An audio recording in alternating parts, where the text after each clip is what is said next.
We saw her, I think when she was at work. And I was like, you may as well come on the podcast. As is my interaction with everybody in the world is, meet them and then come on the podcast. I don't know.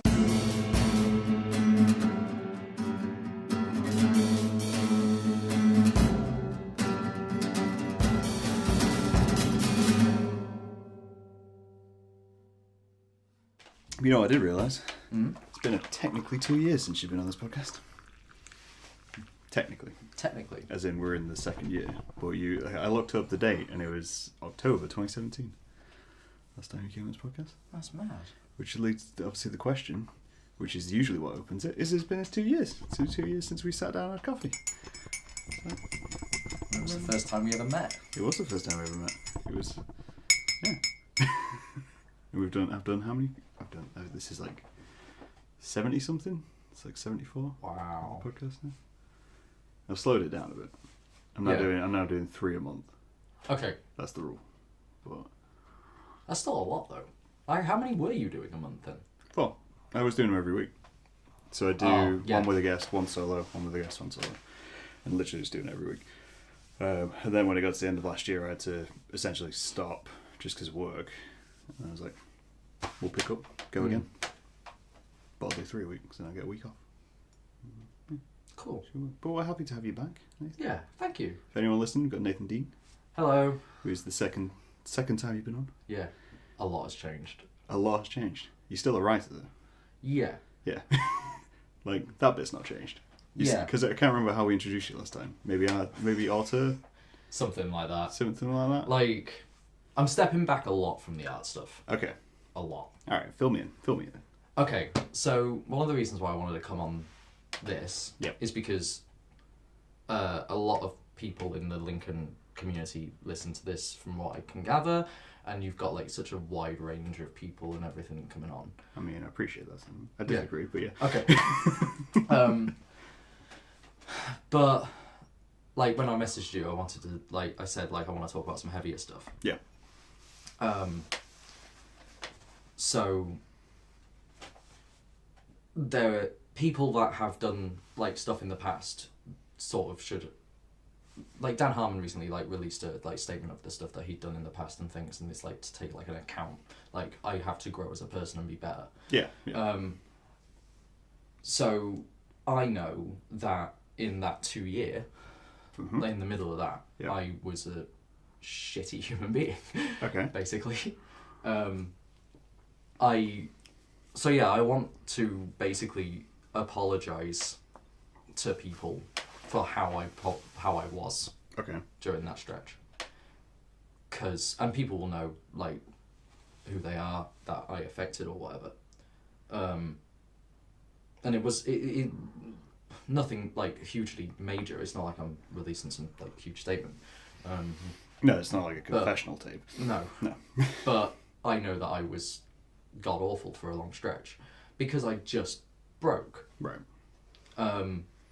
After losing my job at Lincoln College, because of budget cuts and a load of personal stuff, I then tried desperately to make as much art as I could and to, last time I was here, I'm talking about, I'm going to do this stuff with the poets, I'm going to do this stuff with these guys, I'm going to do stuff with these guys. And I just pushed my ideology onto everyone else. Yeah. Because it came from a good place initially, because I was I can see so much in you guys and I want you guys to accomplish so much. Yeah. But I didn't adapt accordingly to what people actually wanted. I just went, no, you're going to do these things and you're going to be amazing and I don't care. Right. But recently I started seeing a counsellor. And again, I feel you read a lot of stuff about people need to remove the stigma of mental health and stuff. Yeah. And I've never been diagnosed with anything like depression or anything. And I don't want to use those terminology when someone actually knows that they've got something like that. Yeah. But it's the best word I could probably use for how I was. Yeah. Lost interest in things, couldn't get up in the morning. Yeah. Seeing a lot of the same kind of benchmarks for what someone would be considered depression. Yeah. Exactly.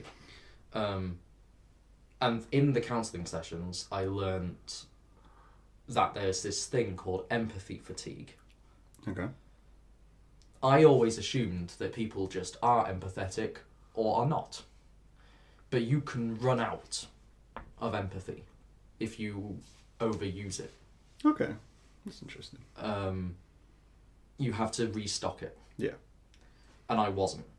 I went through a phase of just being completely, not even just sympathetic, like completely engaging with what someone's entire life all the time. Yeah. Because when Art Isn't Sexy started, I said to Andy, who was doing like the back end stuff and all the producing, I'll be on the front lines and I'll deal with them directly. Yeah, yeah. Yeah, it'll mean I'm going to be going out drinking and it's going to be fun, but at the same time, I'm going to really drink in what these people are up to and try and help them. Yeah. And I just ran out. Because when you're listening to a room of 30 people, all reading poetry, which is personal, yeah, and then on top of that, putting on your own plays, yeah, with a cast of like 3 people that you're doing the same thing with, and then your personal life, and then everything else. Yep, yeah. It can completely, nothing. Yeah. Which is why I then became a shitty person, because I had nothing, I couldn't be empathetic anymore. Yeah. So I just gave up, and I just went, I hate everyone and everything that ever was. So you're essentially running on empty, and then trying to continue, because that's what the path you'd set yourself on, essentially. Yeah. Yeah. And I was terrified of the idea of stopping. Yeah. Oh yeah, that's a terrifying idea, especially for kind of creative types. I think because so many people who have been creative get into that position of, I can't create, so as soon as you start making, you're like, if this stops, I'm screwed. Yeah. So even if it's detrimental to your health, even if it's detrimental to your well-being, you just keep going, kind of thing. And you find that a lot with especially kind of people who run or start their art through addiction. And it's like, cool, yeah, so I drink to write. It's all right, cool. If I stop drinking, I'll stop writing. And that's not true. Yeah. But that's what they'll fall into. And that kind of becomes your life, sort of thing. So Yeah, are you still running with that, Art Isn't Sexy? Yes. Yes. But we're shifting it around a bit. Okay. I also feel like when I was coming here, I had a plan in my head of exactly how I was going to explain everything that happened, and instead I've just gone, bleh. That's the best way, though. This is yelling at concrete, after all. Yeah. You gotta just blurt it out. But yeah, AIS is still a thing. Yeah. There's new people working in it now. Magic. I started volunteering at an art gallery in Nottingham, Surface Gallery. You said no point there. I said no point to lots of places. The Surface Gallery is one of my regular ones. Because they didn't know what it was for ages. They were just like, what is this and why is it here? And I went, I know why it's here. The amount of times I've sent it to just like places and they've sent me back a message just like, I don't know what this is. Thank you for it, but alright. Do you ever respond or do you just remain mysterious? No, I send them a thank you. The only ones I don't respond to are when people tell me to stop. Okay. I've had a couple of those where they've just said, we are not interested in your publication. And I'm like, okay. Well. Do you still keep going though? No. Oh. Mainly just because I'm kind of like, I'm happy to push art on people, and I'm happy to take people out of their comfort zones. Yeah. But when it's an institution, like if it was a singular person, I'd probably just keep sending them it. But when it's an institution, I'm like, yeah, I can't really bother with the legal aspect of this whole... Because what I'm technically doing is littering. I don't know. Yeah, maybe. I don't know. I don't know what the legal ramifications of continuing to post something to an address that is public. It's like cold calling, isn't it? But with post. Cold calling poets. It's like we turn up at your door, we give you something abstract, and then we just walk away. And I'll do that every month until the end of time. Like, that's not something some people are comfortable with. The best one I think I had was Royal Armouries in Leeds, who sent me one which was like, we are not interested in this publication. And I was like, fair enough. Yeah, I won't do that. And then they sent me a follow-up email, which was much harsher than the first email. I was like, I've said fine. I've stopped. It's no more. It was like, if you continue to sell it, was like legal action. I was like, look, Jesus. I already said we're okay. Do not worry about it. Wow. Yeah. It's how much? Like how? They really don't want spam. I feel like they've had a bad time with flyering. Yeah, it's an A6 thing which arrives once every 2 months. So yeah, I'm not even arguing with that. That's mad. Like that, you'd be that angry. Like just go no. I've sent it to literal celebrities. Like, because you can go online, obviously you find fan mail addresses. I've sent it to like random celebrities. And I fully expect them not to understand what they're receiving. And I've never received a cease and desist from them. I'm pretty sure I've sent Danny DeVito like 4. Because I was like, if Danny DeVito appreciated it, that would make my day. Danny DeVito would definitely appreciate it. I don't send it to artists, though. You should. I feel like they don't need it. I got an email back from Slavoj Žižek's secretary once, the philosopher. Yeah. So you can get in contact with him. He probably won't like it, but and I found Marina Abramovich's contact details as well. Right. Yeah. Who did the Alice is Present, but it just pinged me through to. They just directed me to her institute.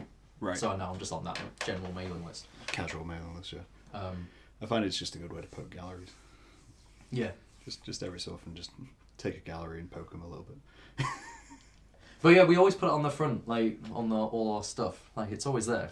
Nice. So with Surface, are you curating? Are you putting on exhibitions? Or are you just project? When I turned up, I wanted to just be a curator that spoke to artists and drank wine and went, oh yes, this is art. And That's then you very quickly learn how much is involved in making a gallery work. Yep. So I've done everything from painting floors to teching, but now my main role is doing the social media. Mm-hmm. So marketing events and stuff like that. We're also working on our own in-house zine and a couple of other things. And I'm on the committee there now as well, so I help with like general decisions and stuff. But it's a little bit more awkward for me because I'm here. Yeah. So they'll hold general meetings like in the middle of the week, and now that I'm teaching again, I miss quite a bit. Yeah. But it's good that I can do all the social media stuff remotely. Yes. So yeah, and then I learn how they work, mm-hmm. and I'm now applying that system to Art Isn't Sexy. Okay, yeah, that makes sense. So rather than me be the creative director at the top and I go, we're going to do this, this and this and this, and you're going to do that, and you're going to do this, and I'm running everything, mm-hmm. I want to go back to being an artist first, not a producer or a manager of people or any of that. Yep. And like I was starting to do like events like at the Blue Room and things where it was like, well, we've got to have a community engagement angle and we've got to do this. And I just wanted to jump off a bridge because I hate talking like that. I want to talk about what the play's about, and I don't care if 10 people or one person turns up. I don't care. I want to make something real for me, like something true. And I stopped doing that. Yeah. So this new system that we're putting in place moves the autonomy into the system. Yeah. If you're going to have a non-hierarchical system, the system has to look after its people. Yeah. Rather than putting the ownership on actual people in charge of everyone else. Yep. So yeah, we're going to have a meeting next week and discuss future projects and stuff and how we're going to move forward. But as I say, I've stepped back a lot mm-hmm. because I did just break. Yeah. And I know that I'm not ready to jump back in and make 4 plays every year again. No. Yeah. And I don't want to be a dickhead to anyone anymore. No. It's a big, like... I mean, that's not a bad life lesson, really. Like, it got scary. Yeah. Because there were just chunks of time that I have there's nothing. Yeah. When you can't remember things. And it's not even like blind drunk or whatever. Just day to day. Yeah. Just nothing. Yeah. Big gaps, just that where there's just nothing exists. Like I'd be chatting to someone and be like, oh, we met at this thing. And I'm like, I can't remember going to that thing. I can't remember who you are. So when I'm like, I'm sorry, mm-hmm. there's stuff that I don't even know. May have happened, may not have happened. Yeah. Because I just was so tired and so exhausted and so lacking in empathy that I feel like something just went, oh, I'm just going to shut down and put you on autopilot for a bit. Yeah. So, yeah. In a way, it's weird. Like, I've seen that quite a few times with creative types who have thrown themselves into kind of anything. Like, doesn't matter what the medium is, doesn't matter the format. Yeah. You start following something and you go, right, this is going to be everything. It's going to be everything I do because that's the dream. That's the dream, is to do everything. And then you get to a point where you're like, cool, I want to do everything. Also, I want to do everything because now I think everyone's an asshole and only I can do it right. And you kind of get to that point and you just suddenly start burning out. Yeah. Because, you know, you forget about health and all these kind of bits and bobs. And I always find it interesting when creative types go through it, because we get these huge gaps where we're kind of like you, don't know what I was doing, don't remember any of that. And then you talk to people in non-creative fields, and they're like, yeah, that's like every year. You're like, what? He's like, yeah, that's my life. I don't remember most of my life. I didn't know. It's because it's all the same for them. Yeah. Like, obviously ours takes huge varied amounts. So not remembering going to an event, meeting people, seeing artwork and all that kind of stuff, we're kind of like, that's huge, I've missed so much. Whereas like you get someone who's an accountant and like, yeah, I don't remember most of last year. I did something. I got to the end and we made money. I got, you know. But to them that's not scary. No, because it's the monotony of life that's Yeah. making that happen. Yeah. Whereas for me, I could have been like, I know that I just treated people badly and got angry with people for no reason. Yeah. But it's interesting that this sort of autopilot setting is more prevalent than you expect. Yeah. But this is why we need to talk about this shit. Yeah. Because there's so many people that are just like, that need help in whatever level. Mm-hmm. Like seeing this counsellor, I put off counselling for ages because I was just like, this is silly, I don't need that. Yeah.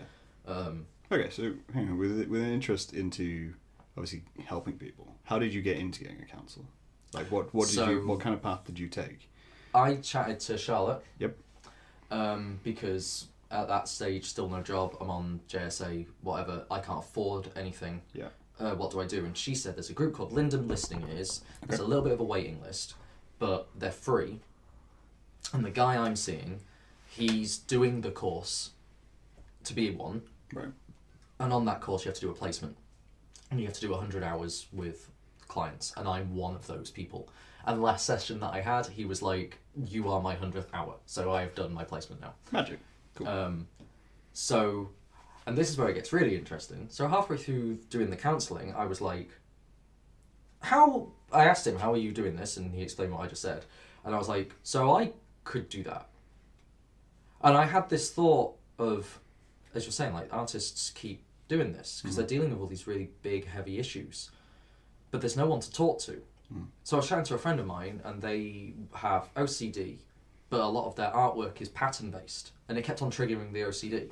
So they went to see a counsellor and they were like, don't do any more art. Which is not helpful. No, not to an artist. Like, just draw something else. Yeah. Great. So I messaged the woman who's in charge of the course and went, I'm interested. And she was, I want to be a counsellor specifically for artists. Not art therapy, but if an artist is trying to, like, let's say, I don't know, fictional person wants to do a show on child abuse because that happened to them. Yep. They need someone to help in that process because you can't just sit in a room and like write, draw, whatever child abuse every single day and without that affecting you. Yeah. So that's my plan. And they were like, this sounds really cool. We're going to help you get on that course. They sorted it all out. Like immediately I got an email back going, you're on it, which is remarkable. Like after a year of no one basically giving me any help. Yep. Like, people were helping me as friends or whatever, but in terms of occupationally, like, JSA did nothing. No. So, out of the blue, this woman's just like, yeah, you're on the course and we're fine. You do that. So now, I'm training to be a counsellor. Nice. And that's where the focus is going at the moment. Yeah. That, towards that. teaching. Yeah. And then, if I do want to write something, I'm writing when I want to, and not going, by March, I need to have a play out. By this point, I need to do an interactive experience at Vice & Co. Then at this point, we're going to do this because it wasn't fun; it was a job. Yeah, and that's it's finding that balance into of where you kind of like once it's gone past the point of I'm actually enjoying what I'm doing. I think that's like one of the main complaints I read once about bands. You get a lot of bands and musicians who are like, yeah, we're in a band, we want to make music, and then halfway through a tour, they're like, this just isn't fun. Yeah. It's not what we thought it was going to be. It's like, well, no, because after a certain while, it's a job. And you've got to kind of go back and re-find yourself and that's why huge bands always have that like grey period like in the middle where everything goes wrong. Yeah. Every single band has that way. Like everything's going wrong. It's like, oh yeah, because we stopped at some point realizing we were doing this because we enjoy doing it. We need to go back and capture that. I was reading an article about Earl Sweatshirt. Oh yeah. I can't remember his real name. I have no idea what I know him as Earl Sweatshirt. Because he doesn't want to be that anymore. Yeah. Because the name overwhelmed him. Yeah. I was reading it and just going, like, it completely taken over his life. Yep. It represented more than he did. He couldn't be a person. Yeah. The work that he was making was commercial, he felt. He wasn't experimenting as much because he felt like he had to keep producers and everything happy. Mm-hmm. So he's just stopped, and he now just lives in this little house, and he's working on new stuff, and he's just like, yeah, because I want it. Yeah. And I don't care what it is.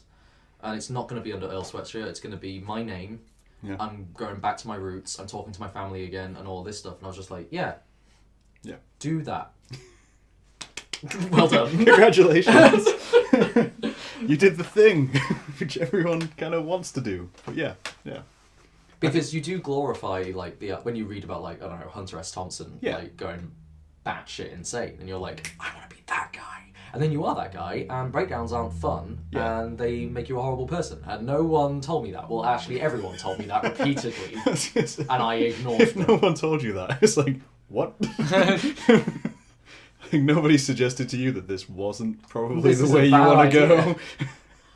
You know, I think it was I think it was Liz Thomas had on. We were on about the whole idea of like when you submerge yourself in an idea, and I was like, the fact that I keep a full-time job is what keeps me sane. Yeah. It's like if I didn't have that full-time job and I was able to do art all the time at this stage where I am and the kind of stuff I'm making, I'd be dead within a year. Yeah. I can guarantee it. It'd just be one of those things. It's like that whole thing is just like, yeah, you got to look from the outside and go, that's probably not a great idea at some point. Because, yeah, and that's exactly how I felt last year. Yeah. Especially. I know that I'd been bad well before then. Because, like, even on the last podcast when my hair's like how it was and everything, I convinced myself that the reason why it was like that was to be a rebel, to make people uncomfortable, like the outsider art thing. Yeah. But actually it was just, I can't be asked to comb my hair and, like, I was not doing any of that shit. Yeah. And that's the reason why I looked god-awful. Not because... I wouldn't say god-awful, but I can appreciate your sentiment, where you're coming from. But it just got worse and worse. Yeah. Like, but yeah, like the last year, in terms of like submerging myself completely, I consciously went, I'm going to go down this rabbit hole. Yeah. I'm going to see where this goes. I want to see where it ends up. And it ends in disassociating and a breakdown. Like, don't go there. Historically, it ends in the suicide. And that's kind of... I think I discussed this with someone else of when I was coming up to the whole 27 thing. It might have been you who was discussing with, and that whole idea of like, yeah, because those artists at that time were just doing nothing but art. Yeah. And then, around that time they go. Yeah, 28 now, so I can't do that. Yeah. Didn't do the thing. I'm coming up to 30. So I've kind of got a benchmark. 35 is my next one. 35. Mine's 40. 30 never bothered me. Like, never bothered me. Until last year.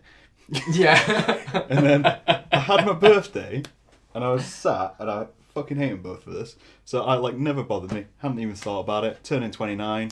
Everything's good, you know. Sat in a bar with my brother and his mate, and we were like, oh shit, yeah, I turned 30 next year. And they both went, ooh. I was like, what? It's like, you don't think it'll bother you, but it'll bother you. And then from that point on, I've been in my brain, I'm like, shit, I turned 30 next year. What do I do? What do I even do now? The same. Yeah. No, I'm aiming for 40.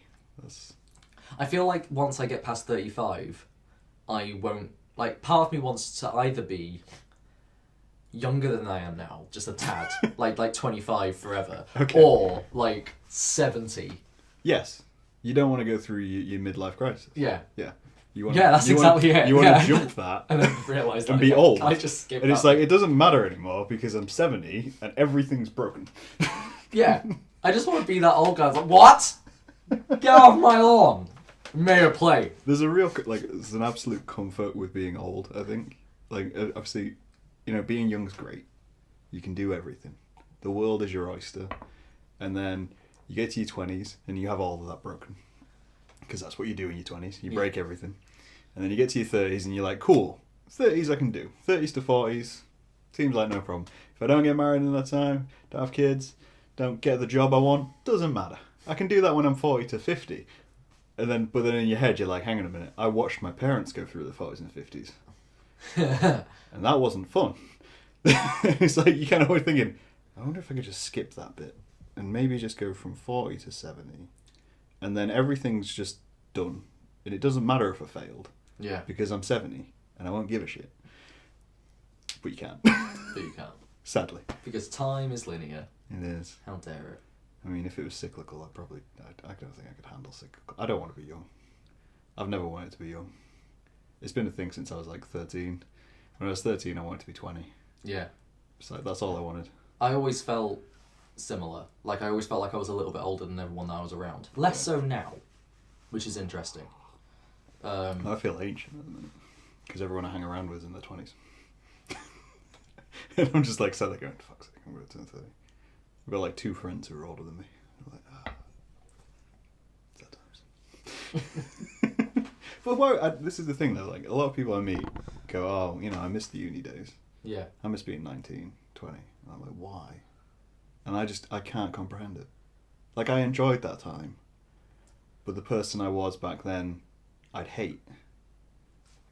I think that's the key thing. When people say, it was great when I was in my 20s, they're applying their current selves to their younger selves. So it's like, yeah, of course being 20 would be great if that mind of you being 30 was in your 20-year-old body doing 20-year-old things. Yeah. Of course it would be, because you know more. You know the stupid shit you're going to do. Yeah. So, yeah, of course it looks great now. Because you're like, I got through it. I survived that period of time, regardless of what happened. But you can only know it was great in retrospect. I mean, at the time... You could have been bored out of your mind. Yeah. You know, and that's why you were doing everything, and that's why you could do everything, was to do that. I heard a thing on the... what was it? I got in the car the other day, just turned on the radio. I think it was like Radio 1 or some jazz. And there was a guy talking about the old music they used to make.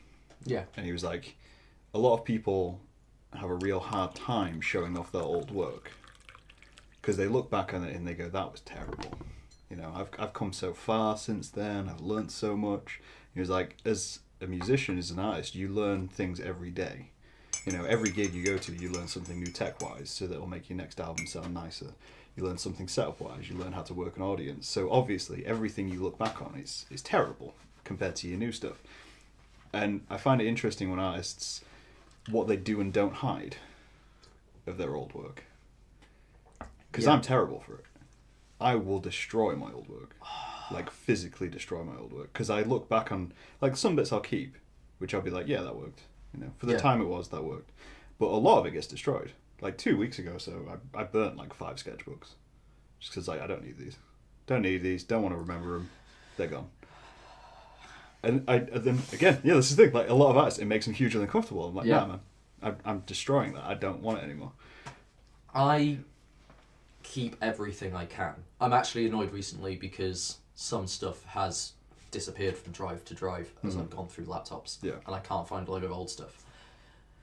And I quite like the idea of people seeing, reading, whatever, my crap.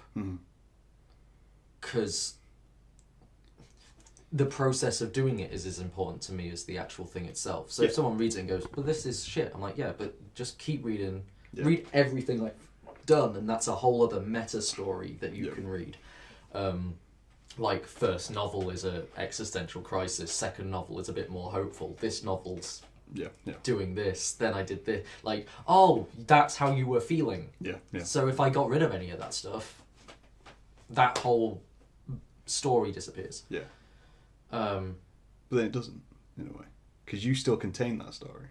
It exists in me. Yeah. And that's the bit, as well, I need to get used to. Yeah. Because it just became ego. Yeah. I was chatting to Andy recently as well, and he was just like, oh, your ego's gone. Like, in the conversation we're having, it hasn't gone completely, obviously, because I still want everyone to love everything I do, and to, Having a bit of ego is healthy, though. But how it felt was, it was like, it's like you have an engine in you, and before, the engine produced ego, and I was shoving everything else into it, sense of self, art, and it made ego, and that was what was powering me. Whereas now I feel like I have an engine that's just powering me, and ego goes into it.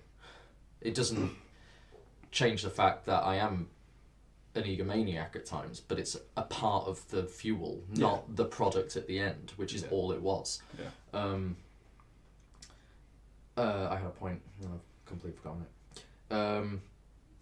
But yeah, like the idea of the story existing in me, I find difficult because the ego part of me is like, no, everyone needs to read it and everyone needs to see it and everyone needs to make a comment on it and put isn't it exciting that Nathan did this journey? Like, see, I was there was I can't remember which artist it was. There's an artist who basically created a bonfire of their artwork at one point in their career, and I can't quite remember who it was. I want to say Vivienne Westwood, but she didn't. She burnt her punk collection. It was a photographer at some point, and he burnt like film, burnt all the negatives, burnt everything, just a huge bonfire, and then kind of got discovered in like his 50s and 60s. And there's no record. Like, we have these final pieces from your early days, but we have no record of kind of thing. And I always think this when like going around museums and things. Like, I've been to the Darling Museum, I've been to see Picasso's early work and all these sketchbooks which were filled with all this stuff which was to do with his mistresses and all this kind of stuff. And I'm just like looking around it and I'm like, this is interesting. This is hugely interesting. I never want to have this exhibition of my work. I never want to have it that if I became huge and then died, that someone would go into my house and collect all yours. Find a sketchbook and be like, oh, here's this random drawing which you did, and we're going to put it here and it's important. I'm like, no, because as the artist, I decide what was important. Right, okay. Because the story's internal, that dies with me.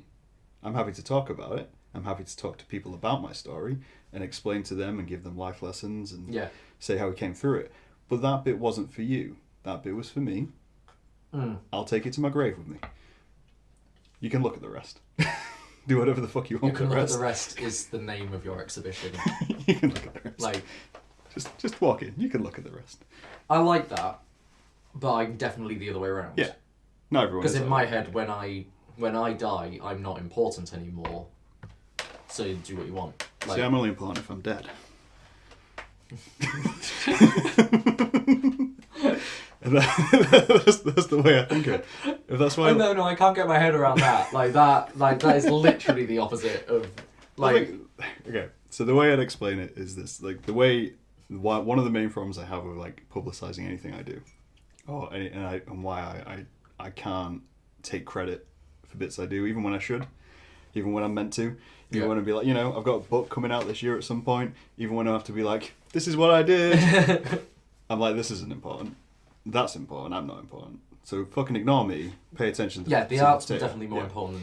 So when I'm dead, that's when I'm important. Because I'm not around to make that anymore. Oh. So that can't exist without me. So all you've got is what's left. So if I decide what's left, you get exactly what you want. And that's why, like with who was it? Terry Pratchett, who had his assistant destroy his hard drive. Yeah. I'm like, that's what I'd want more. I'd want, essentially, I'd happy have people destroy my artwork after I died. Oh, that should be. Imagine encouraging your audience to go, when I'm dead, go into a museum and burn my painting, because as soon as that disappears as well, you're also losing bits of me. So if you and then there'll be nothing. Call it You Can Have What's Left. You can have what's left. And they decide what's left. Yeah. And they go like, nah, not that. Yeah. And then some other people turn up and set it on fire and put it in a thing. You can find the rubble, you decide what you want to keep. The rest of it's just dead. I think it's interesting that we both agree that the art is the thing. Yes. It's like I've got a copy of It by Stephen King. Yes. And it goes, It. Stephen King! And I'm like, no, this book, no. Where was I the other day? I was in a bookstore the other day, and it was something like, it was by, who was it by? Some like pseudo-celebrity. No, fucking Tom Hanks. Right. Tom Hanks has a book out. Waterstones. His name is bigger than the title on the cover. Yeah. And I was like, this is your first book, Tom Hanks. Or the first book which I'm aware of you done. Yeah. And it was like, written by Tom Hanks. Whatever the name of it. Yeah. I was like, I hate it. I hate it incredible. So much. And Stephen, like with the Stephen King one especially, like you're big enough. Yeah. For you to put the title of your book in bigger... Like, they literally put the it of it in the bit of one of the letters. Like, it's very well designed. Like, whoever did it is a really good job. But still, no. If your title is literally embedded in one of the letters of your name... I feel like Stephen King's type gets bigger every book. Until eventually his book will just have Stephen King on it. Yeah. But then, in a way, with Stephen King, that's the point. Because his is like, it's meant to be this mark of approval. It's like, it's a Stephen King. I don't think Stephen King is very good. I've only read 2 of his books. I've read Misery and The Shining. I've read Rose Madder, all of The Dark Tower, some of it, but I got bored. Yeah. Because really... a pterodactyl turns up and he's like, it's scary, isn't it? And I was like, no. It's a dense book. Like a really dense book. And bits are amazing. Yeah. Like, his childhood, when he's writing about that, yes. But when it's like, he's the master of horror, it's like, yeah, but this section had a multicoloured pterodactyl chase a kid down a road, and that's hilarious and not terrifying. Why has anyone given this man the moniker of King of Horror? Like, but then with Stephen King, so like Stephen King, I think he's a great example of an artist who does nothing but what he does. Like, because obviously the amount he produces is ridiculous. You know, the man writes a novel a year, and it'll be a thick, dense novel. It'll make sense. It'll just, you know, and that's his compulsion. Yeah. Just like tapping away. And if he hadn't made it big, he'd just be an artist who went down the hole of trying to write constantly because that's his itch he's got to scratch, and then not being able to fulfill it. And like at one point, I know he had a drinking problem. Yeah. And he had all this kind of stuff. And his first book of The Dark Tower, he can't remember writing. Yeah, and it's like that's the hole. And but because he managed to kind of like find that balance, find his solutions, and kind of go through whatever he went through to come through that. I'm not his biographer, so I have no idea about his life. But yeah, he's kind of like one of those like bastion examples I see. I'm like looking at it like, yeah, that's essentially what you should aim for. Yeah. But obviously don't at some point just put no title on your book and just put Stephen King. Or maybe do. Maybe call it Stephen King. Stephen King by Stephen King. It'd just be about this monster who writes. Like all Stephen King stories are that. A man who has a wife, either dies or is in a car accident, goes somewhere privately where he is haunted by either his own book, a ghost, his ex-wife. Like, you can just apply that to everything. But that's that's a good point. Like, he's definitely the archetype for exactly that. But it does make me wonder whether artists can then only survive if they either become big or have a distraction. I mean, in a way, yeah. I think I'd completely agree with that. I think you kind of, as an artist, you have 3 lines of path. You either, and it's like one of those sad facts of most artists in the world. If you start off, you figure out how you want to make art. You figure out you want to express yourself, and then you figure out a format you want to do it in. And you either keep plugging away at it until you become a success. And you take all of that with it. You like take everything which could come with that with it. And then you might become a success. There's a slim percent chance. Or you keep plugging away at it, and then one day you realise that you're not making anything anymore. Because you've just made life. You know, you've got a job, you've got your house, your car, whatever you want to do, so you're making money, and then you go, you know what, maybe I don't need to make art anymore. And that to me, that's the sadder part. Yeah. And then there's the other side of it, which is, you know, you start making art, you keep plugging, you try plugging, and then when you realise you can't do anymore, then you end it. Or you die because of the things you've tried to keep going. Yeah. And to me, that's less sad. But that's my way of looking at life. It's like, to me, that's less sad than accepting that you don't need to make anymore because you can just do your job. Because you tried making, and then you were like pushing yourself to such exhaustion that you died trying. Yeah. Which is not the healthy way to do it. No. And I wouldn't suggest that to anybody. No. But to me, I'm like, you got to go out in a blaze of fire. Yeah. But these are the bits where I feel like being a counsellor for artists would help. Yeah. Because to convince people not to go out in a blaze of fire. or rather just to accept that is a thing. Yeah. but it's what you do with that information. Because I completely agree with everything you've said, but at the same time also know that I now have to apologise to a lot of people because of that fire, which wasn't a fire, it was just me being a dick. Yeah. But I still agree, because one of the big things I've been chatting to a counsellor about now that I am working again, and I'm not writing, Yep. like I've started doing some poems and stuff recently, but it's just like, you know, sketching essentially. Mm-hmm. It's not a full production or whatever. And I said to him, like, first day I came here, my fear is that you would change me into someone I don't want to be. And I suddenly leave, like, I don't know, like, I'm going to be a vegan now, and I believe that everyone is special and lovely, and I'm going to get a job and a dog and all of this stuff, and I'm just going to become so normal that it hurts. And I don't want to be that guy. And then, since that time, I've got a job, and I'm more stable, and I can just sit and watch Netflix and relax, which I couldn't do. Like, I had, like, just 2 years of just not even... If I was watching a film and enjoying it, I'd feel bad because I wasn't working. Yeah, I do that. Which is silly. It's so silly, because you are working. That's madness. You kind of, like, even when you look at it, you're like, yeah, this is madness. Why do I feel bad about this? Yeah. Yeah. Those rest periods is working. Yeah. A runner doesn't run 200% of the time. They sit down and they have the meal that helps with the whatever. Yeah. Like, you have to stop. Yeah. To then keep going. Again,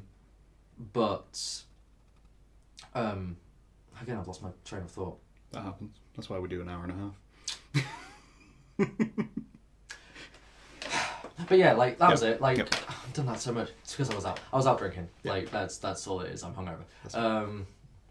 Like, it's a good combination to be like, I need to apologise for my previous actions. Meanwhile, I also got blind drunk last night.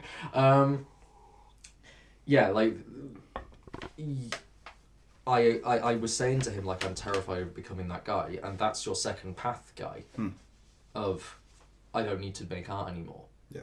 Which is, that just is painful, and I know that I'm kind of doing that at the moment. I went back to him and I said I never wanted to be that guy, and I'm happy and contented, and I don't need to make art anymore.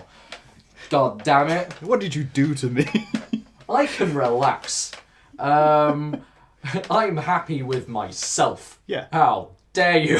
Like, I can't make anything anymore. That's the thing. I mean, like, because, yeah, there is a level of... So as much as I find that, like, the saddest path to go, I think there's some... In a way, there's some jealousy of it. I definitely have some jealousy of it. Of watching people who can just be content. Yeah. Like, there's... So, as a teenager, my main driving force to do anything as a teenager was to look at my cousins, go, I don't like your life. You represent everything which I don't want to be. So I'm not going to be you. You know, you got kids, you got married, you work in a supermarket. I'm like, fuck that. That's exactly what I don't want, so I'll never do that. Yeah. And then at the same time, you're like, yeah.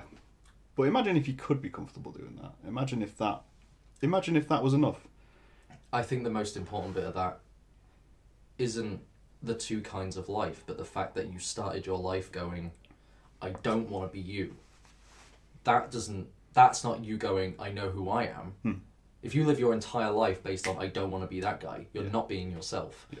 And that's even harder. Like, if you're being an artist simply because you don't want to be, I don't know, your mum, your best mate, or whatever, then you're not being you organically and truthfully as an artist. Yeah. And I feel like when I started doing art, it was for the right reasons, and then I slowly just started doing it just to manifest a mythology that was just detrimental to me and everyone around me, and also wasn't true. Yeah. It was like when I started feeling better again, it was like myself had come back, and he was like, you enjoy watching shit films, and you've not done that for God knows how many years. Watch Batman vs Superman right now. Like, and don't get angry that it's bad. Enjoy the punching and the lasers. Yeah. And I was like, I'm enjoying the punching and the lasers in this film. Why did I stop? Why did I have to be like, no, I can only watch Jean-Luc Godard now? Like, no, you can do both things, you fucking idiot. Like, it's like, there's nothing wrong with stimulating that part of your brain which enjoys things. It's like, on some level, we need to, you need to make yourself happy. In the same way of, like, sex and everything like that. At some point, you need to have a wank. So your brain needs to have something which it can come home to and go, this is just enjoyment. Like, I don't know why I enjoy this. Yeah. There's just something really satisfying about watching this. And yeah, you've got to do that. Like, definitely. Yeah. Yeah. And it's just not, like, to continue the wanking metaphor, you can't just, why not? Or literally, like, you can't just sit and wank endlessly because then you're going to accomplish nothing. Yes. But at the same time, you can't never not wank ever. Yeah. Because but then that's the other side of the trap, isn't it? So it's like you've got one side where you make constantly. You do all the things. And you're like, yes, this is life. And then you die doing it. Yeah. And then the other side is that I do nothing, but I pleasure myself constantly. But I don't do anything. And then I'm just going to die. And it's like, what have you done all your life? I'm like, well, I'm not happy about pleasuring myself anymore. Because that's become my addiction now. You know? So I'm going to die sad. But I've spent my entire life living. You've not spent it living, because all you've done is just pleasure yourself. Which is why everyone wants to be old, because you want to get to that point where everything's done, and you can go, I can spend the next 20 years just doing myself. Except you're old, so nothing works. I never imagined that this conversation would begin with me going, I've been a terrible person and I want to talk about mental health, and it end with a wanking metaphor. That was never gonna be... I mean, it was definitely on the table. I mean, it does look. There's a previous podcast I did about. It was actually discussing how I create work, and it was productive masturbation. Yeah. And yeah, you know, all artists are just like it's massive wankers. Yeah, are massive wankers. Yeah, exactly. That's the truth of them. Yeah. It's like every piece of work is a self-portrait. Yeah. Or whatever the quote is. Like. That's what disturbs me about graphic design. Oh, yeah. I love graphic design. I can't make graphic design, and graphic designers scare me. Because you look at it and you're like, so... I don't even know how... how is this part of you? Because I can't see it. Like, it's the type of artwork I just can't... Because then even when you meet them, and you talk to them, you're like, this is nothing like you. All you've done is... I don't get it. I just... Yeah. It's too clean, in a way. Yeah, like... Jewish rugs, they've got a special name, and I can't remember what it is. They have to put an imperfection in them. Yes. So that they don't make something better than God. It's something along those lines. And it's those little imperfections that are tells for you as an artist. Yeah. So yeah, as you're saying, like if you've got something that's just beautiful, meant to be perfect. Like what? I'd never thought of that. Also because I'd never really put graphic design and art in the same box, which is wrong. Like not actively. It's not going like you're not an artist. Just like it would never have crossed my mind. Because I just see it as marketing, and anyone who like works in advertising should watch Bill Hicks and kill yourself. Yeah. There's some adverts of a Lincoln advertising company, and they keep popping up on my feed, and every single time they come up, I just want to put that video on the bottom of every single one of their videos. See, in a way though, I love the sycophantic part of advertising, because I'm like, you're very clearly methodically minded, and the people you've got creating this work probably aren't, but they're comfortable doing it. Like Saatchi and Saatchi. Yeah. Like, everyone's like, yeah, so amazing curators of art. It's like, no, they've tricked everyone. It's past that now. Like, maybe when they began... They're money launderers.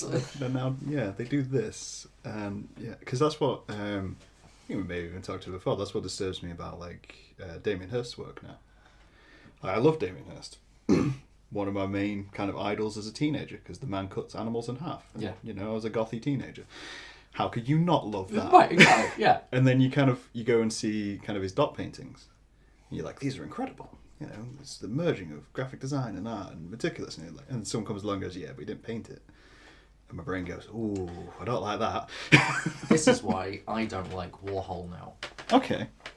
Because I feel like... I mean, he's not still making work. But no, but I feel like he opened the door that made art consumable and not... And then out of that we get the Jeff Koonses of the world and things who they can die in a fire.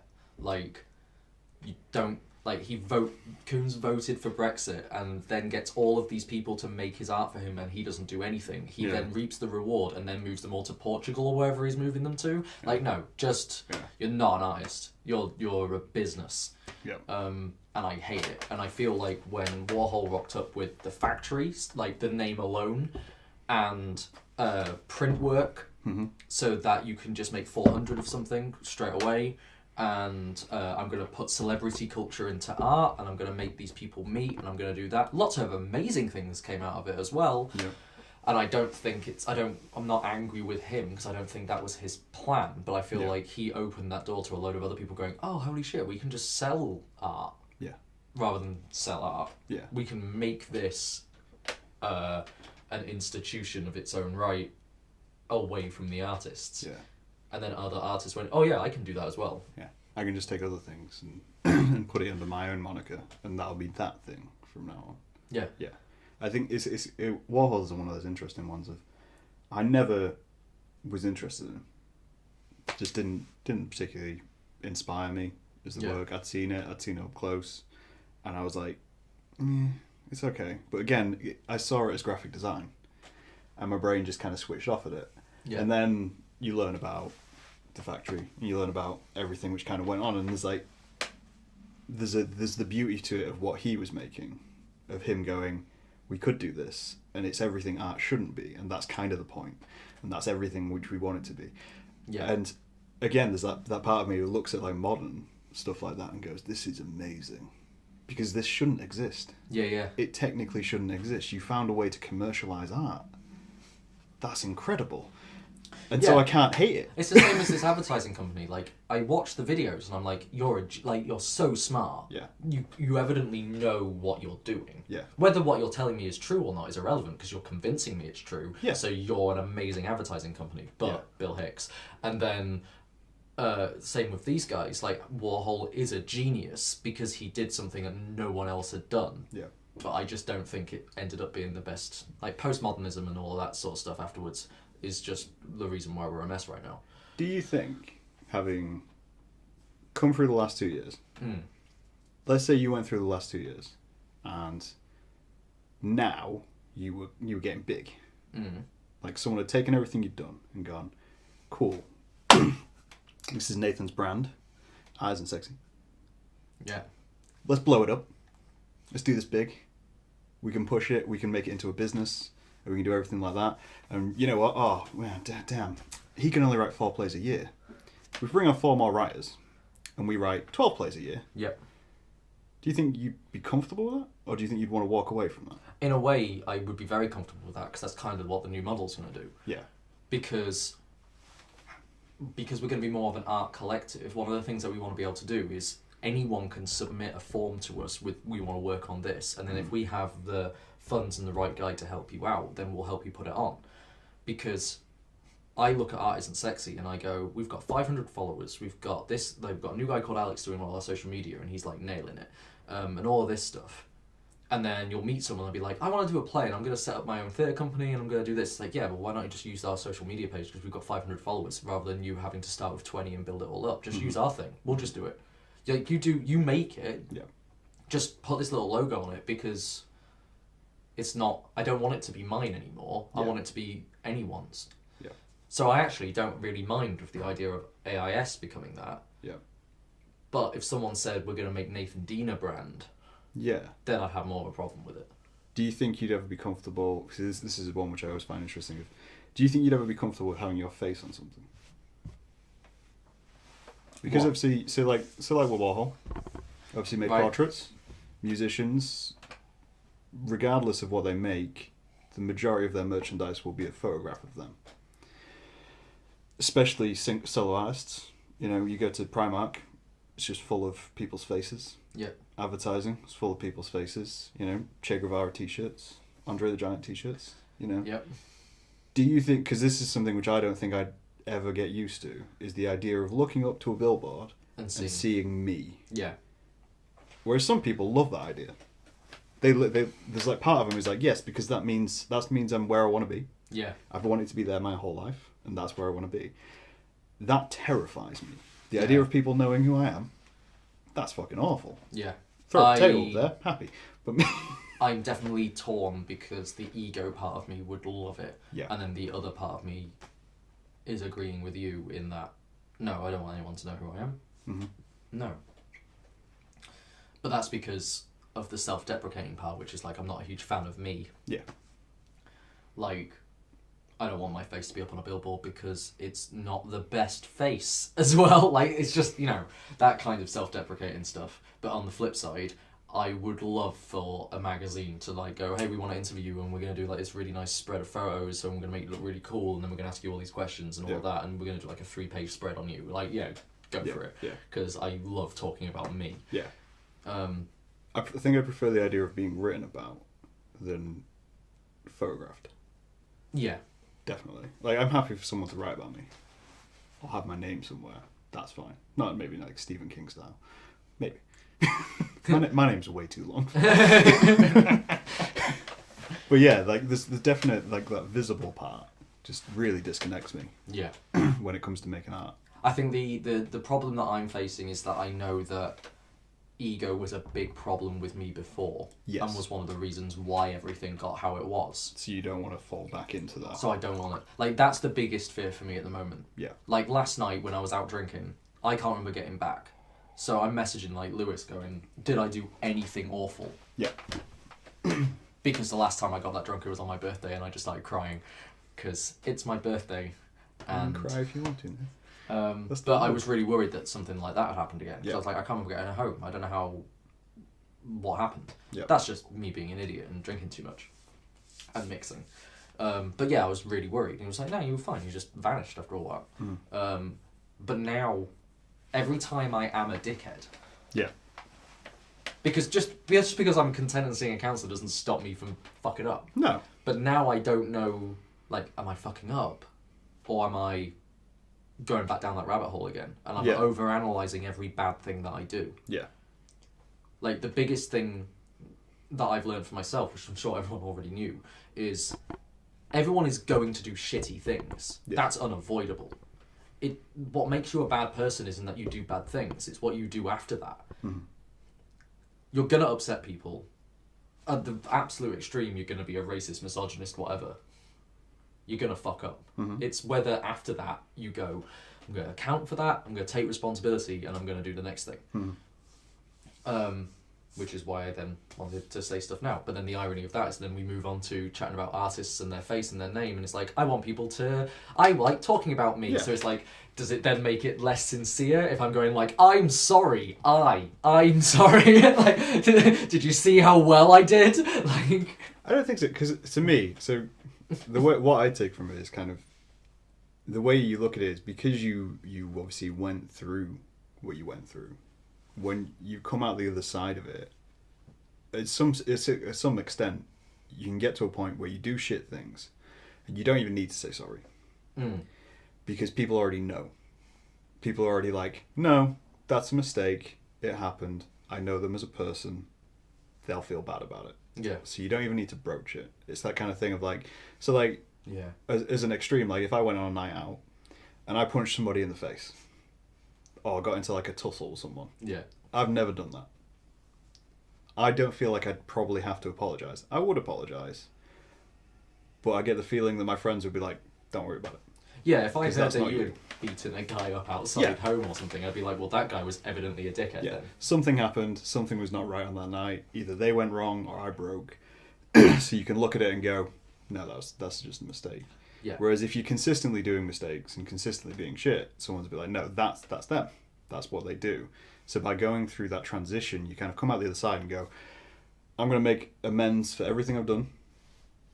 And if I make mistakes in the coming months, I'm going to keep making amends. So then you create this new impression of yourself. Yeah. So the people who know you are like, no. You'd feel bad if you did something wrong. Yeah. And even when you say, like, make amends, I am fine if someone that does listen to this goes, yeah, and I was one of the people that he was a dick to, and I do not accept that. Yeah. Fine. That's, like, you get to decide that stuff. It's like when people get angry on the bigger scale, when people, like, oh, well, that was so historic, that terrible thing. They can't bring that up now. Like, yeah, I can. Yeah. It happened. one of those things happens. So Yeah. you remember it. I mean, I'm the worst for that. The best example I can give for that is, so I don't talk to anyone I went to senior school with. Mainly because I imagine everyone I went to senior school with never got past being at senior school. Like, as a personality. Yeah, Doesn't matter. Like, you know, it's been 12, 13 years since I was in senior school. Yeah. But the impression I have of them is still what I experienced once I was in senior school. So if they were to come to me and be like, oh yeah, you know, you want to get a drink or something, I realised a bit of a dick back in the day, my brain would be like, no. Because I don't want to sit there and sit there with you, because I'm not comfortable with that. And that's fine. You don't apologise so that the other person can accept it. Yeah. You apologise, you've done your bit now. Yeah. If they don't accept it or anything else, then you have to take solace in yourself. Mm-hmm. You don't apologise for someone else, you apologise to make yourself feel better. Yeah. Like, it's to redeem yourself. Yeah. If anything still happens after that. Like, I know there are things that I've done that if someone wants to bring that up like 20 years down the line and go, actually no, I'm still not happy. Yeah. Fine. That's your right. Because you know. I did that. Yeah. But yeah, you have to atone in some manner. Yeah. By apologising, you set a precedent for the future. Which is the other reason why I want to do the counselling thing as well. Yeah. Because that feels like a very active way. I can't judge. Mm-hmm. If I'm sat with someone and they're like, I'm a racist and I want to murder all of the whatever, I have to just be there for that guy. Yeah. And help that person. Yeah. Without any preconceived notions. With all the empathy that I have. Mm-hmm. And it means that I can then go, right, in that room I will use my empathy to help these people, and then I will go home, and then I will go back into myself, and then I will do this. Yeah. And I feel like that's the best way I can practically manage being a self-centered egomaniac artist, and then at the same time... Yeah. I mean, and just on other practical levels, like I was getting really fed up with how art in Lincoln is so safe. Oh, definitely. So safe. It's one of my main gripes with Lincoln. Like... I'm so proud that so many people are doing some really cool stuff in terms of community engagement and getting people involved and using these spaces, but there's nothing that I find interesting. No. Like, we're making jam. I don't care. Why make something interesting? Yeah. But I can't make them do that. But what I can do is that if I'm their counsellor while they're doing their jam workshop, then I am helping them do the thing. Because those things, I don't want to stop those things happening. Mm-hmm. Because everyone has the right to make whatever they want to make. But at the same time, I want to be able to criticise it and go, nah, that's shit. Yeah. But that's because that's your personal preference. Yeah. I mean, I agree with Link. I think I discussed it with Shan when she was on the podcast. We both kind of sat there and went, Lincoln's art seems conservative. Yeah. Regardless of how liberal it is, regardless of how separate it is, it's in Lincoln City and it is conservative. It doesn't matter what you do, it becomes a conservative product. Because, and again, goes back to what we were saying about kind of art collectives and art communities, is after a while, people want to make money. And the only way to make money in Lincoln is to have a conservative art scene. Yeah. You can. I go an hour down to Nottingham. Yeah. And they've got a group of chaos magicians and witches making stuff. Then a punk night. Then it's not LGBT, it's the other one for black communities. It begins with a Q. I can never remember these bloody abbreviations. But yeah, they were doing like a zine workshop thing, Yeah. and then another one, and I'm like, none of this happens in Lincoln. So they're going, yeah, but I don't want a craft evening. I want something more, and I don't even know what I want. I just know I don't want that. Yeah. And that becomes the problem with a lot of art collectives, I find. If you look at the art collective and you go, yeah, but that's not what I'd want to do. So regardless, even if it's the most edgy thing in the world, that's the problem with getting everyday people to accept art, is they look at it from the outside and go, yeah, but I do want a craft evening. I don't want to watch someone scream at me for 6 hours. Yeah, and then the problem is that there isn't the two things. Yeah. There's just the one thing. Yeah. And then when I did do plays, which I felt like were more out there, I don't know whether they are, because there's no critique afterwards. Yeah. Like, I was filling the room and doing a bizarre play about misogyny or whatever, which I feel like where you're feeling sorry for the twat and whatever. Yeah. And I'm going, I've not seen this in Lincoln. Yeah. But then afterwards I'm like, how did everyone like it? And they're like, yep. I'm like, Yeah. good, cool, thank you. I have no idea whether it's good now. There's no yardstick in Lincoln. like every other city, as you say, like it has both. It has you kind of you have either like a full art scene, yeah, and then you have the industrialized the culture side, which is Nottingham's got its museums, it's got its fine art galleries where you can spend way too much on paintings and of streets because apparently people paint streets. Yep. Never understood it, but that's like one side of it. But then at the same time, you're like, cool, but yeah, there's a zine fest over there. Yeah, and it's a big zine fest. Like Surface Gallery, we had the first exhibition of the year is the postcard show, which is an adorable show where anyone all over the world can send just a postcard in, and then we swap and share them and whatever. Yeah. And we have like kids just drawing bunny rabbits to people doing full on punk things, like Trump with like his eye stabbed out or something, and then the next one will just be a swan, and it's great. Yeah. But that's the community engagement one that's lovely and accessible and everything else. And then after that we'll do like one on skateboarding. Then we'll do one on infant mortality. Then after that we'll do street art festival where we're painting on the walls themselves and everyone's just getting wankered and going out for a party afterwards. Yeah. I know for certain that I will not see that range of stuff in a venue here. No. And it annoys me. Yeah, I think going back to Null Point, so my idea for this year is I'm putting on an exhibition for Null Point. Cool. My initial idea was to put it on in Lincoln, but like you say, because there is nothing to yardstick it against, especially the way I want to do it, which is essentially anonymous, I'm like, I could put it on and I could get 50 people to go to it. And all 50 people would be like, yeah, I really enjoyed that. And I'll have no idea if that's sincere, because no one's going to go to it and go, yeah, it was crap. Because everyone's going to go to it. It's like, no, it was different. It was good. It was entertaining because it was different. Yeah. So I'm putting on in Nottingham. I'm going to put it on in Nottingham, find a venue in Nottingham, because I know if I put it in Nottingham, I can probably get 100 people to go to it, and 50 of those will tell me it's shit. Yeah. And I'm like, good. Because you're going to everything else, and you've got a fucking comparison. We have such a problem where there's no gatekeeper for quality, because no one's critiquing it. So no one can grow. Yeah. And instead, you just have a mush. But then I was reading about the New York poetry scene. Okay. There's a punk that set up this first spoken word nights. Right. And he says they're shit now. Because everyone just gets up on the microphone, they say something political that's personal to them, but the poem is terrible. And everyone applauds for no reason, because they don't want to look like the guy that's disagreeing. Yep. And then that's it.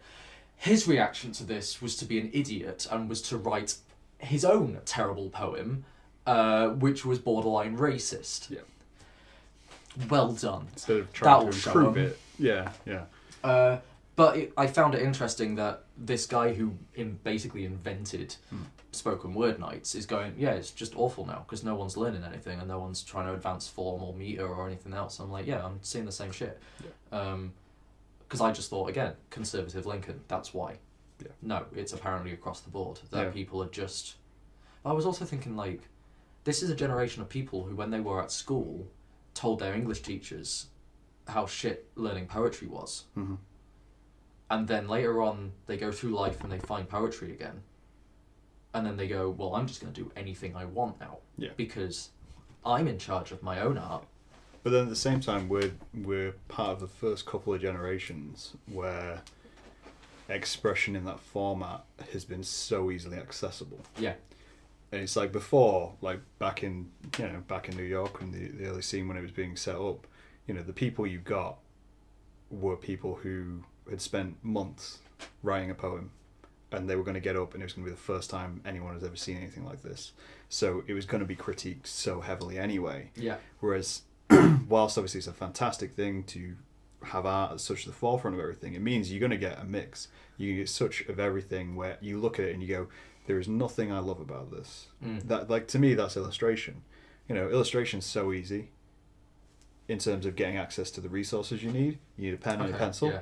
You need, you need to do it digitally now. All right, well, all pads can be drawn on now. So everyone can do it. Everyone can do digital art. Yep. So that's all you see. You just see so much of it regurgitated out and out and out. And it's very rare you see something which is like, no, that's brilliant. Attention. You've done something which I haven't seen. You've made me think about how you've done it or anything like that. And with writing and poetry, it's never really had that. Because how do you get someone to pay attention to that? And now we're at that stage, obviously, social media and whatnot. It's so easy to get that attention because record a 30-second video, throw it on Instagram. That was the other thing this guy was saying. Like, it becomes people wanting to become famous because of it, and like button poetry. Yeah, it's fallen into the trap that everything falls into, and I always find it interesting when you kind of meet people who are so affronted about it, and I'm like, well, yeah, but you kind of had to see this coming. The moment anything becomes large, you're going to get such a balance of that. Like woodworking. If woodworking suddenly became easier, which it will, 3D printers, craftsmanship, everything like that. Now 3D printers, I can take what he does and I can perfect it, and there'll be the initial ones where everyone's like, God damn, what you're doing with 3D printers is amazing. I've seen these intricate mechanisms you've created. And it's like, yes, but that's going to become easier. Yeah, because everyone's going to have a 3D printer in their house and everyone's going to be making them. And eventually everyone's going to be able to make a Rubik's Cube in their house. And everyone will be like, shit, 3D printing is not edgy anymore. And it's like, well, yeah, because the whole idea is that you take what that is and you make it edgy. You put the effort in. But that's where theory kicks in. Yeah. And people don't want to learn theory. No. Like when I was at uni doing media, no one wanted to do theory and do the essays. They wanted to pick up a camera and start filming. Yeah. And it's like, no, you need to know why. You need to know why you're making every single decision. Mm-hmm. And no one wants to know that. Yeah. And I'm glad you brought up other things, because I feel like I just bang on about poetry as a negative thing too much at the moment. But it just becomes the easiest. Yeah, but that's your touch. That's what you do. But I'm seeing it just across the board. And then when you hear that the Usher's becoming a wedding venue and Drill Hall's going to close because the council's cut all its money, all around the time that Brexit kicks in, shockingly. And you're just like, we're fucked in this city if we're going to lose these institutions. Yeah, but in some way, I mean, I'm the kind of cynical person. I look at it and go, yes, we're fucked. And yes, it's a tragedy that you would close an art gallery, that you would, turn it into something commercial. But at the same time, I'm like, that's what we need. You need something to go so someone gets so annoyed that they go, we haven't got the drill hall anymore. Right, yeah. I'm going to go over there. I happen to own a building. We're going to put something on because I think theatre should be accepted. And then it's like, well, that's not funded by the council anymore. It's funded by a private benefactor who happens to enjoy theatre. And that becomes something else. Yeah. And it's always that kind of thing of like, if you knock something down and it's needed, which everyone kind of accepts art is needed, it will just come back. It just takes time. Yeah, and in Strife, the best art has always been. Yeah. Like, even when you're reading about big name artists, they're all going, this is the best time for art at the moment because our politics are fucked everywhere. Yeah. And that's making everyone work harder. And it's like, it's horrible that that's the nature of it, but when things are good, which is why I don't like to go back. This is why I get scared of being contented, because when you get content, you stop. Yeah. Because you're comfortable. Yeah. So you need this boat to constantly be rocked all the time, but not so much that it capsizes, and then But it also doesn't necessarily have to be your boat that's rocked. Yeah. That's the other thing. Like, so many people kind of look at it and go, "Oh no, I need to be distraught 80% of my day in order to make the artwork which I make." Yeah. And you're like, you're not going to live very long doing that. Also, can't you look at other people's and empathise with their plight? Which is obviously saying when you get to a certain point, you can stop. You can't empathise anymore. It's like, well, yeah, you can take everything you've been through and then look at other people and go, they're doing exactly what I did. Yeah. I can use that as inspiration. And it's that kind of thing of, in the Great Depression, entertainment thrives. Yeah. In the Great War, expression thrives because people need that explosion. And if you're going to use that empathy, it's such a controlled environment because you can go, I'm in my space where I then do that, and then when I leave that space, I will stop doing that. Yeah. So I am participating with my greater society without breaking myself, which is so important. Yeah. But yeah, there's just the critique isn't there. Yeah. And I feel like that's so crucial.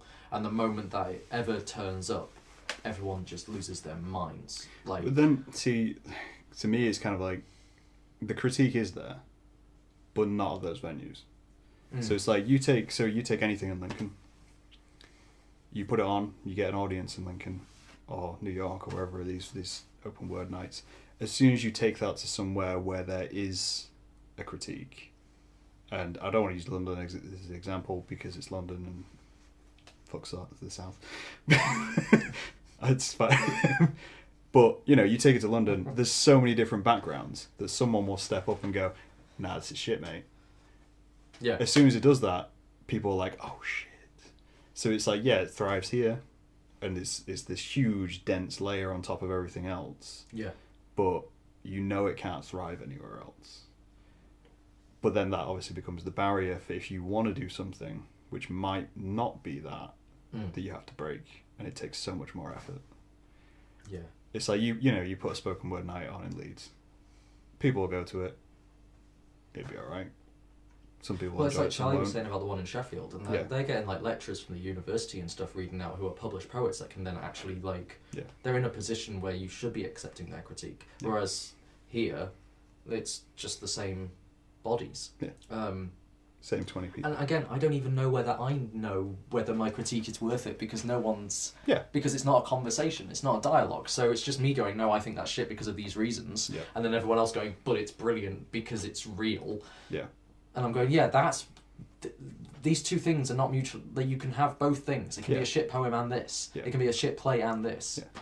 You need to have the conversation alongside the art. It's like, you can't just have art because then it's not art.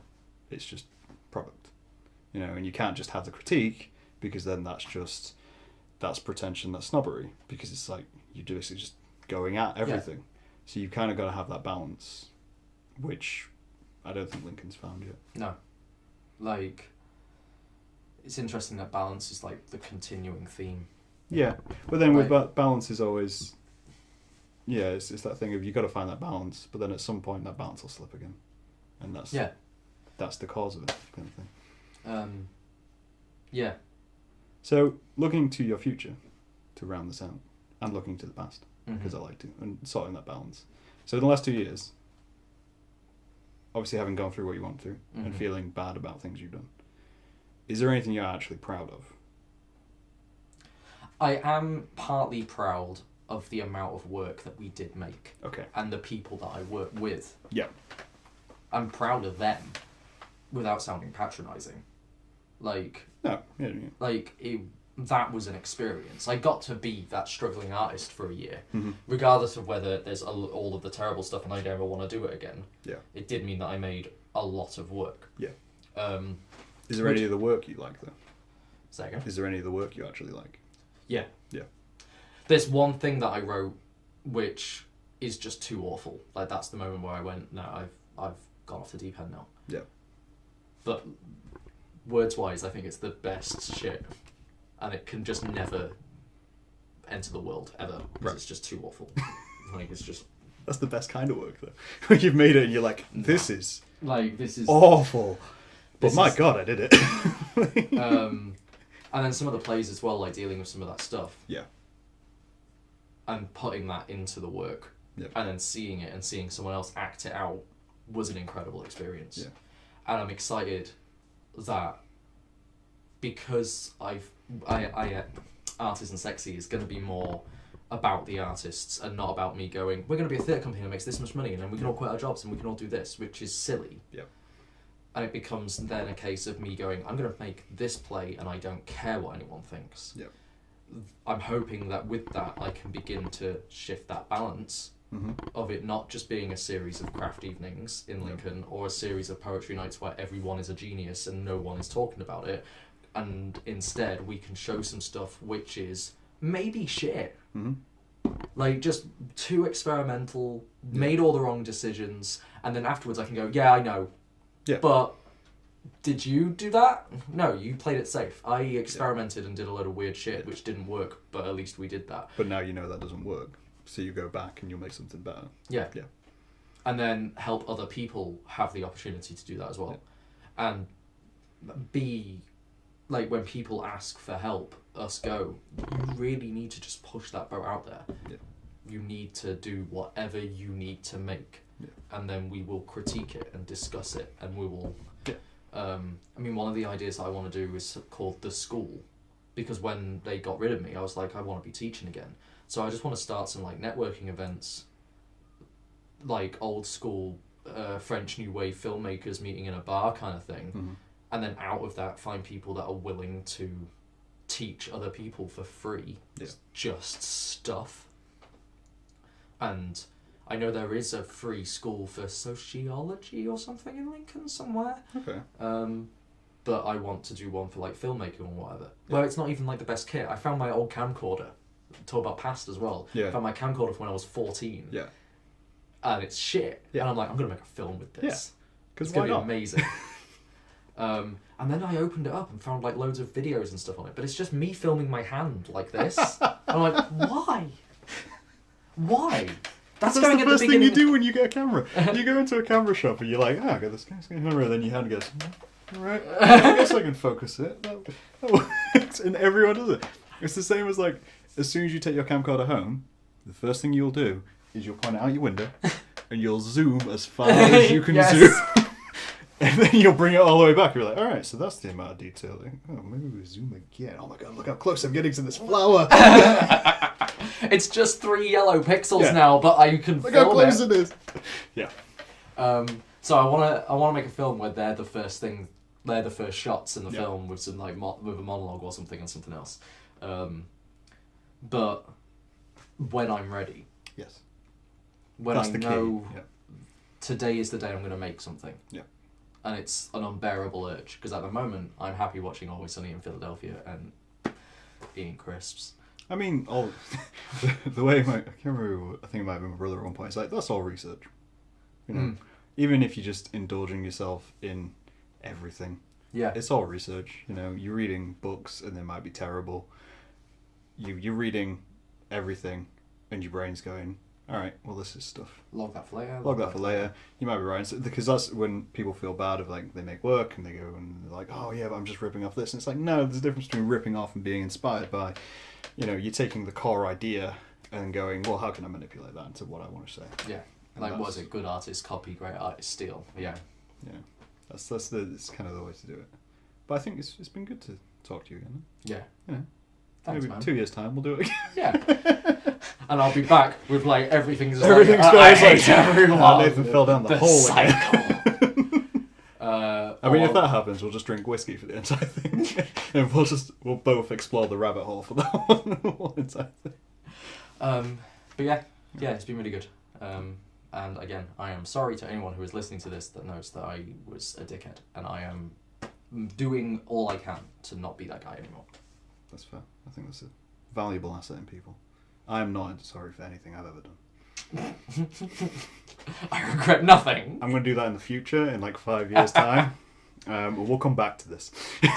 Yeah, in the 2 years' time, it's you going... And I'll go down the rabbit hole. Yeah. Except it'll just be an empty chair at that point. And with that point, we'll end it there. Thanks.